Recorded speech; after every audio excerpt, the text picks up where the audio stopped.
Right, well, today we're going to be talking about selling a website to a client. Now, whilst running your design business, you'll often get quote requests for websites, and these requests vary greatly. Some will be for small sites, some will be for large sites. Some will want a logo, others won't. Some will have a website already they want to improve, others will want a brand new one. But what this lecture is all about is how you handle the client request for a website. I've had many requests for websites over the years, and I've kept what I've written and I've constantly reviewed it. So in this lecture I'm going to show you what I've written back from those requests so you can quickly copy and paste them back to the people who request websites from you. But it's a little bit difficult knowing where to start in this process, because when you want to start a website, I would say that you usually need 4 things, and here they are. You need to decide on the website's purpose, you need to decide on the website's domain, you need to register the domain, and you need a web host. And that's just for starters. Now, some people will come to you with all these 4 things. Some people will come to you with none of these 4 things. The most important is the first one there, your website's purpose. What do you want your website to do for its visitors, and what do you want its visitors to do when they get to the website? Now, some people may come to you and they've already got this absolutely sorted out, but some people will come to you and they haven't. And this is a window of opportunity for you to sell SEO services and other things, and we're going to get on to diversification later on in the course. And I have to say at this point that, of course, some people come to you with an idea for a website and they don't really know the target market and they don't really know what to do with it. That can be one of the red flags as well, but we've dealt with that already. For any website to succeed, it's critical to know the audience and the means to reach them. Try and introduce your client into a bit of keyword research. Explain to the client how to run a successful website, and that would be by using blogging, SEO, social media, and relationships, and this will again open up the client to your other services. But for all of the articles on this list, you need to find out whether the client has them, and if not, you have to talk to the client about how you can provide these for them and how much they're going to cost. And that's even before you started talking about the website. Here is an example of what you can send to the client in an email form of what you can do for them. So this comes from the emails that I've sent clients and potential clients. So thank you for your inquiry. I'll definitely be able to help you design and build your website. Here's what will be included in the package. Okay, so the first one, obviously the ability to add, edit and delete content. And this is of course because I'm going to be using WordPress, but I'll come on to that later. Secondly, SEO. Thirdly, explain about the URLs. Fourthly, a sitemap. Now, the client needn't know what all this means, and maybe if the client isn't too technical, you can cut out some of this, but this is an example of what I tend to do for all clients, regardless of whether they've asked for it, but it's in the package and this is what they get. Because I'm doing it properly, they will get a better functioning website that helps their business more, so they're more likely to recommend me to other businesses and they're more likely to come back for repeat business. So moving on, I talk about whether it has www in the domain. I say it follows web standards. I say it's mobile friendly, it's responsive. Every site I do is responsive to mobiles and tablets. I make sure that the sites load very quickly, and I say that they'll have visitor statistics, and that means of course I just hook them up to Google Analytics.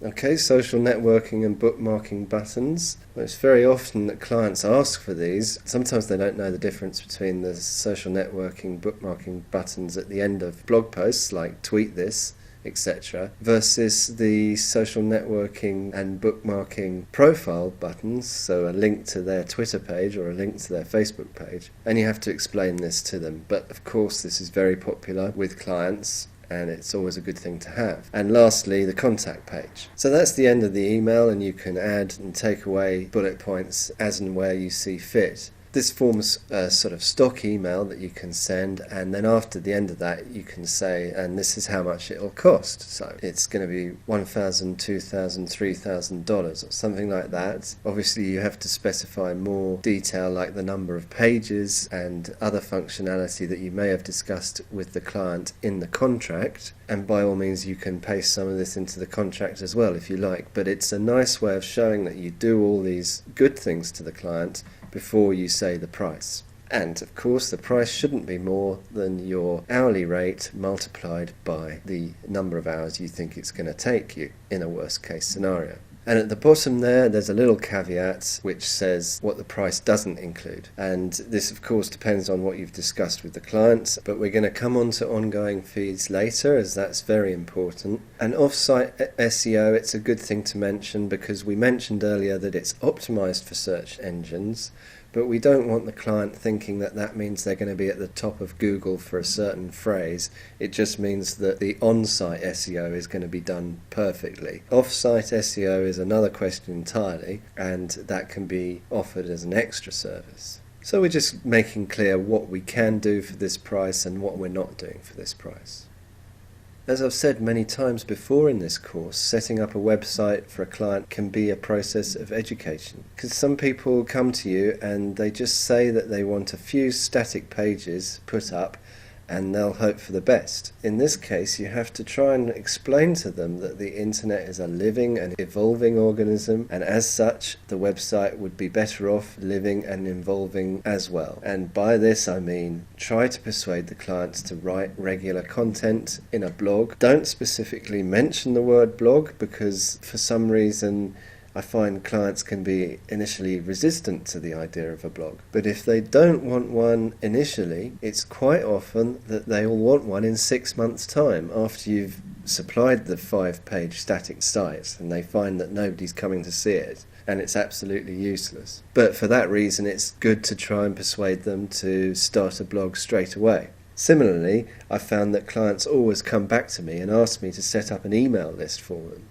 So again, always try to preempt this by persuading them to start one immediately. Obviously, I like to use WordPress to power the website every time I can. I only don't use WordPress if the client specifically is wedded to another CMS, or they want to do some sort of e-commerce or more complicated website solution that WordPress isn't suited for. But here's more emails that I've sent to clients to introduce them to WordPress. So this is just explaining what WordPress is as a content management system, and it provides the client with an intuitive back-end to manage the site as well as a coherent structure and good SEO out of the box. And here I've got further information on WordPress, how it's fantastic on aesthetics, web standards and usability, etc, etc. This used to be more common. I had to persuade people to use WordPress in the past, but I must say nowadays I find myself persuading people a little less, as most people want WordPress in the first place. But here it is anyway. And another thing you can do, of course, is go to the WordPress showcase and find some sites that use WordPress, because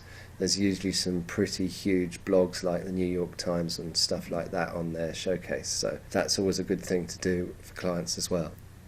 I always find it's better to create a visual of the homepage, at least, in Photoshop first, so the client can agree on the way it looks pixel by pixel, and then you can recreate that in WordPress. This is the best way to handle client requests for websites, because they have no ability to go back and say, oh, I don't want that there, can you move this here and move that there, which is very difficult when you've started coding the website. So here's something I say in my emails to clients to explain why I'm doing a Photoshop visual. I'll first present a visual of how I expect the homepage to look. You'll be able to make comments and suggestions on this, which will be amended and agreed upon. And as you can see at the top there's a link to another one of my Udemy courses with another 50% off offer for you who are taking this course. The reason I'm mentioning this one at the moment is because that's where I've taken the picture of the Photoshop visual. So let me just show you that quickly now. So here's the course for $24 if you want it. It's a discount of over 50% on the original price, which is $49. And the course is on creating a business website with a responsive design. So all this course is 4.5 hours of me creating a site from beginning to end in WordPress using the Genesis framework. So I do absolutely everything. It starts off with the visual layout in Photoshop, how you present that to the client, installing WordPress locally on your computer and designing the site and moving it up to a remote site, doing all the top navigation, the logo, the sidebar, the widgets, the blog. There's even a JavaScript slider and all sorts of other good stuff. But back to the visual stage here, it's important to tell the client that this should never take more than 2 or 3 rounds. It's good to specify the number. Remember, just like the number of logos we had in that example earlier. With experience, this won't be necessary, as you'll usually agree on the finalized version on the 2nd or 3rd attempt. I send the visuals to the client as links to web pages presenting the image and the page title. And I find this better for the client to actually see the pages in a browser rather than just sending a JPEG in an email. And again, I show you how to do that in the course where the link is above there. And the beauty of this WordPress process that I do for clients is that it makes the client do the work.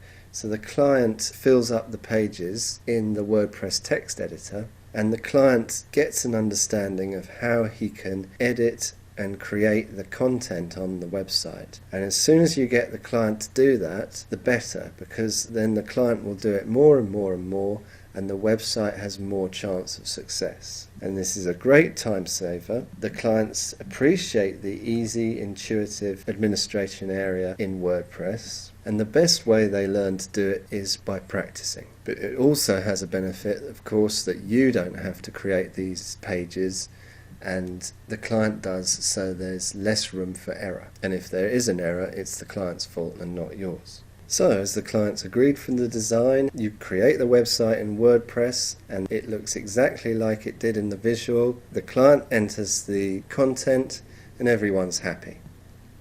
So that's just the website then, but obviously there's a lot of related areas, and I'm going to come to these later on in the course. But some clients will want you to sell them domain name registration, hosting and maintenance. And this is good in some ways, as it means an ongoing payment coming to you every month or every year for hosting and maintenance or whatever they require.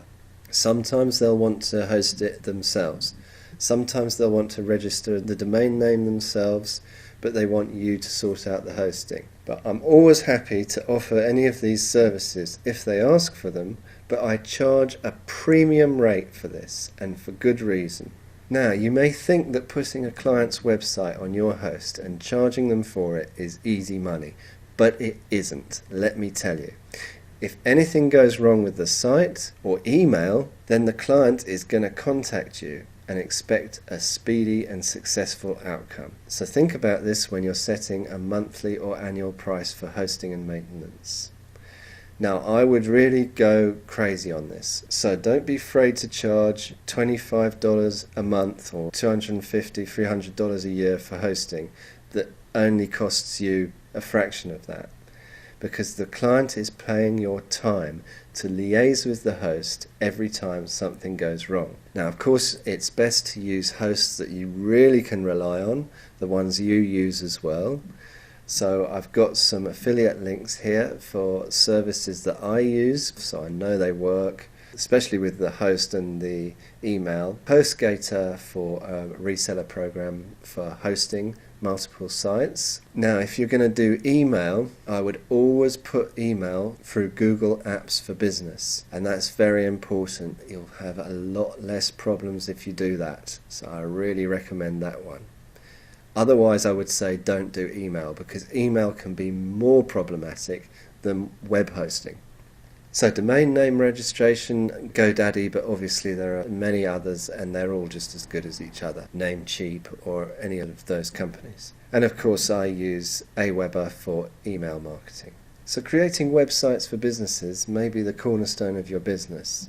But remember, no two websites are ever the same, However, it's essential that you develop systems and task lists for them as you go along, as this will save you time and make you more money going forward. So in this lecture, I've tried to show you some of my systems, and I've tried to show you why systems are such a good idea in web design. I've also tried to show you how running a web design business is not only about web design, it's not only about offering web design. You should be continually trying to offer your clients allied services like SEO, email marketing, hosting, maintenance, and all these other things, because it's actually very difficult to make money just doing websites. And I'm going to come on to that later. Thank you very much.